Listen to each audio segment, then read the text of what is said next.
சலீம், இப்போது குடியரசு துணைத் தலைவராக வெங்கையா நாயுடு வெற்றி பெற்றிருக்கிறார். இது பற்றிய கூடுதல் விவரங்களை சொல்லுங்க.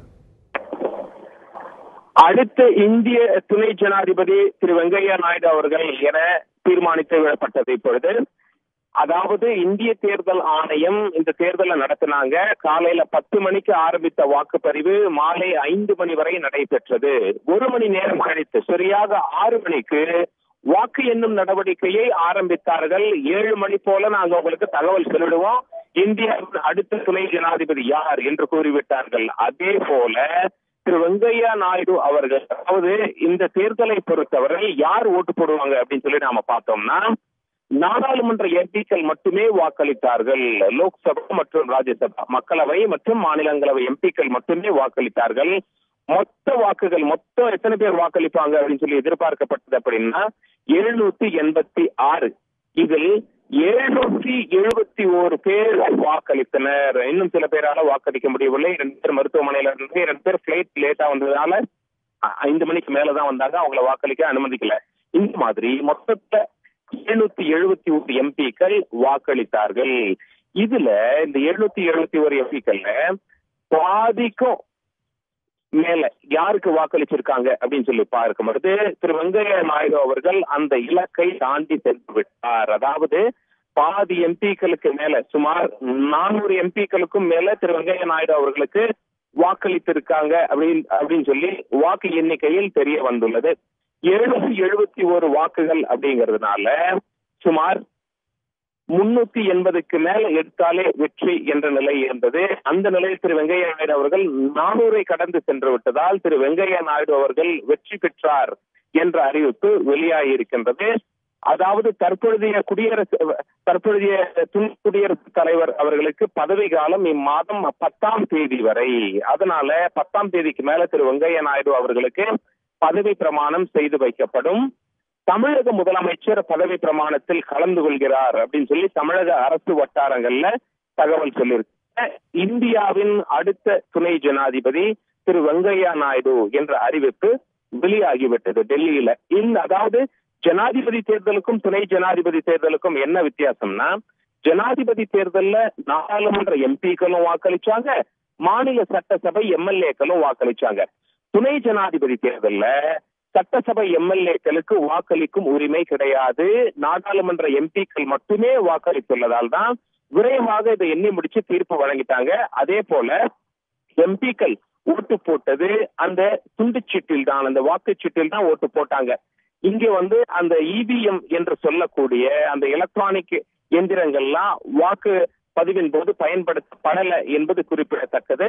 அந்த வாக்கு சீட்டை எண்ணும் நடவடிக்கையை 6 மணிக்கு ஆரம்பித்தார்கள். சுமார் 7 மணி வாக்கில் திரு வெங்கையா நாயுடு அவர்கள் வெற்றி பெற்றார். அந்த பாதி இலக்கை தாண்டி விட்டார். பாதி எம்பிக்களின் ஓட்டிற்கு மேல் வாங்கிவிட்ட காரணத்தினால் திரு வெங்கையா நாயுடு அவர்கள் வெற்றி பெற்று விட்டார் என்ற அறிவிப்பு வெளியாகிவிட்டது. சலீம், இப்போது வாக்களிக்கிறது எப்படி அப்படின்றதெல்லாம் முன்கூட்டியே பயிற்சி அளிக்கப்பட்டிருந்தாலும் கூட ஒரு 11 வாக்குகள் செல்லாத வாக்குகளாக இருக்குது. இதை பத்தி கூடுதல் விவரங்கள் சொல்லுங்க. இதை மட்டும் எங்களால் புரிந்து கொள்ள முடியவில்லை அப்படின்னு சொல்லி பாஜக எம்பிக்கள் கிட்டையும் காங்கிரஸ் எம்பிக்கள் கிட்டையும் பேசி பார்க்கும்போது தகவல் சொல்லியிருக்காங்க. ஏன் அப்படின்னா, ஜனாதிபதி தேர்தலில் இப்படித்தான் வாக்களிக்கணும் அப்படின்னு சொல்லி அனுப்பினாலும் அங்க இதே போல நிறைய எம்பிக்கள் செல்லா வாக்குகளாக போட்டு விட்டார்கள். அதே போல இன்னைக்கு தேர்தல் நடக்கவிருக்கிறது, ஒரு நாளைக்கு முன்னாடி ட்ரைனிங் கொடுக்கலாம் அப்படின்னு சொல்லி பாஜக மற்றும் கூட்டணி கட்சிகள் சேர்ந்த எம்பிக்களுக்கு பயிற்சி கொடுக்கப்பட்டது. அப்படி இருந்தும் ஒரு சில வாக்குகள் செல்லா வாக்குகளாக விழுந்திருப்பது கவலை அளிக்கிறது அப்படின்னு சொல்லி பாஜகவும் சரி காங்கிரஸ் தலைமையும் சொல்லி வராங்க. இது காரணம் என்ன, செல்லா வாக்கா எப்படி போகுது அப்படின்னு சொல்லி நாம பார்க்கும் பொழுது, இப்ப மக்களாகிய நாம் ஓட்டு போடுறதெல்லாம் நேரா வாக்குச்சாவடிக்குள்ள போவோம்.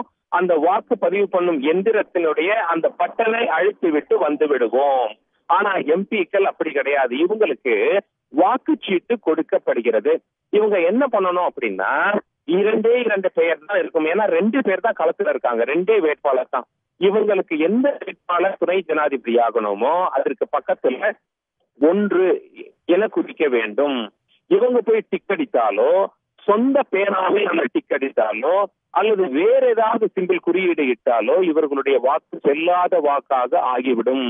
இந்திய தேர்தல் ஆணையம் கொடுக்கிற பேனாவை மட்டும்தான் பயன்படுத்த வேண்டும். இதுக்காகவே இந்திய தேர்தல் ஆணையம் என்ன பண்ணாங்க அப்படின்னா, எம்பிக்கள் தங்களுடைய சொந்த பேனாவோட அந்த தேர்தல் நடக்கிற இடத்துக்கு வந்தாங்க அப்படின்னா இதற்காக ஒரு ஆளை அங்கே நியமித்து சொந்த பேனாவை வாங்கிக் கொள்ளுங்கள், இந்திய தேர்தல் ஆணையத்தின் பேனாவை அவர்களிடம் கொடுங்கள், திரும்ப போகும்போது இந்திய தேர்தல் ஆணையத்தின் பேனாவை வாங்கி கொண்டு அவர்கள் பேனாவை அவர்களிடம் ஒப்படைத்து விடுங்கள்.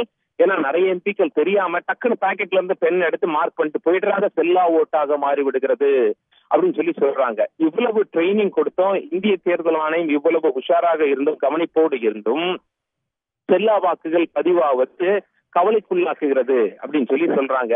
செல்லா வாக்குகள் பதிவாக முக்கிய காரணம் இதுதான். சொந்த பேனாவில் பதிவு பண்ணாங்களோ அல்லது 1 என்ற நம்பருக்கு பதிலாக வேற ஏதாவது குறியீடு இடுவது, டிக்கிடுவது, இன்டு மார்க் போடுவது, இந்த மாதிரி விதிகளுக்கு மீறி எது செஞ்சாலும் அந்த வாக்கை ஏற்றுக்கொள்ள மாட்டார்கள், செல்லா வாக்காக தள்ளிவிடுகிறார்கள் இந்திய தேர்தல் ஆணையம். சலீம், இப்பொழுது வெங்கையா நாயுடு வெற்றி பெற்றதற்கான வெற்றி சான்றிதழ் அவர் வாங்கியிருக்கிறாரா, அப்படி இல்லைன்னா எப்ப வாங்கியிருக்கிறாரா, அதை பத்தின விவரங்கள் சொல்லுங்க. கூடிய விரைவில், அதாவது தற்பொழுது வெற்றி என்ற இலக்கை தாண்டி வெங்கையா நாயுடு சென்று விட்டார்.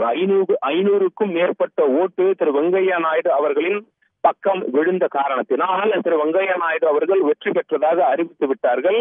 இது குறித்த சான்றிதழை கூடிய விரைவில் வழங்கி விடுவார்கள். இப்பொழுது இதுல ஓட்டு எண்ணிக்கை அப்படின்னு நாம பார்க்கும் பொழுது நாடாளுமன்றத்துல உள்ள மொத்த எம்பிக்கள், அதாவது யாரெல்லாம் வந்து ஓட்டு போட்டிருக்காங்களோ பாதிக்கும் 1 மேல யாருக்கு ஓட்டு விழுதோ அவங்கதான் வெற்றி. அந்த இலக்கை திரு வெங்கையா நாயுடு அடைந்து விட்ட காரணத்தினால் திரு வெங்கையா நாயுடு வெற்றி பெற்று விட்டார். இந்தியாவின் அடுத்த துணை ஜனாதிபதி அவரே. சலீம், இப்பொழுது வெங்கையா நாயுடுடைய பதவியேற்பு என்னைக்கு நடக்க இருக்கிறது, எங்க நடக்க இருக்கு, அதை பத்தின விவரங்கள் சொல்லுங்க சலீம்.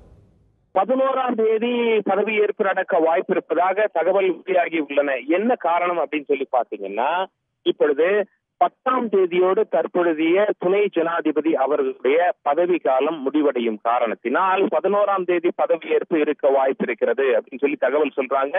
இதில் எல்லோருக்கும், எல்லா மாநில முதலமைச்சர்களுக்கும் அழைப்பு விடுக்கப்படும். அது மட்டுமல்ல, எல்லா நாடாளுமன்ற எம்பிக்களுக்கும் அழைப்பு விடுக்கப்படும், கட்சியின் முக்கிய தலைவர்களுக்கும் அழைப்பு விடுக்கப்படும். அந்த வகையில தமிழக முதலமைச்சர் நிச்சயம் இந்த பதவியேற்பு விழாவில் கலந்து கொள்வார் அப்படின்னு தமிழக அரசு வட்டாரங்கள் தகவல் சொல்லியிருக்காங்க. ஏன் அப்படின்னா, அதிமுகவை பொறுத்தவரை பாஜகவுடைய வெற்றிக்கு முக்கியமாக காரணமாக இருந்தது ஒன்று பாஜகவின் கூட்டணி கட்சி. கூட்டணியில் இல்லாத கட்சிகளான அதிமுக, ஆந்திரா மற்றும் தெலுங்கானால இதர கட்சிகள் இவங்க எல்லாம் பாஜகவிற்கு எங்களுடைய ஓட்டு என்று அறிவித்தார்கள்.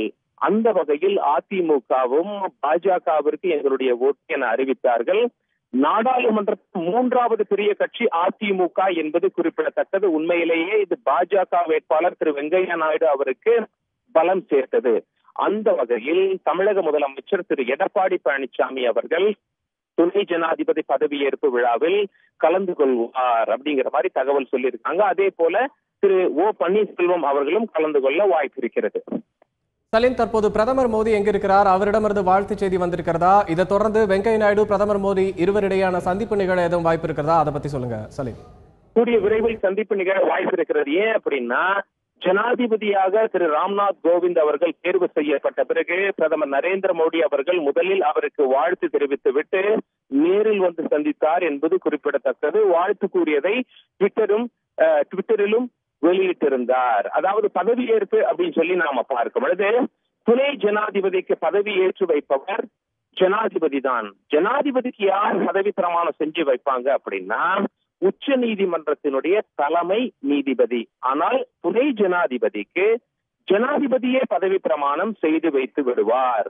இது ஒரு புறம் இருக்கையில துணை ஜனாதிபதிக்கு ஒரு கூடுதல் பொறுப்பு இருக்கிறது.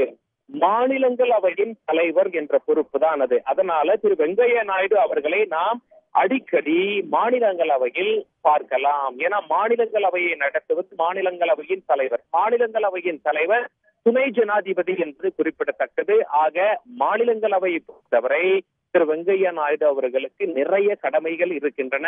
மாநிலங்களவையில் அவரை நாம் அடிக்கடி சந்திக்கலாம் என கூறலாம். இப்பொழுது தலைவர்கள் ஒவ்வொருவராக திரு வெங்கையா நாயுடு அவர்களுக்கு வாழ்த்து கூற ஆரம்பித்து விட்டார்கள் என்ற செய்தி வெளிவருகிறது.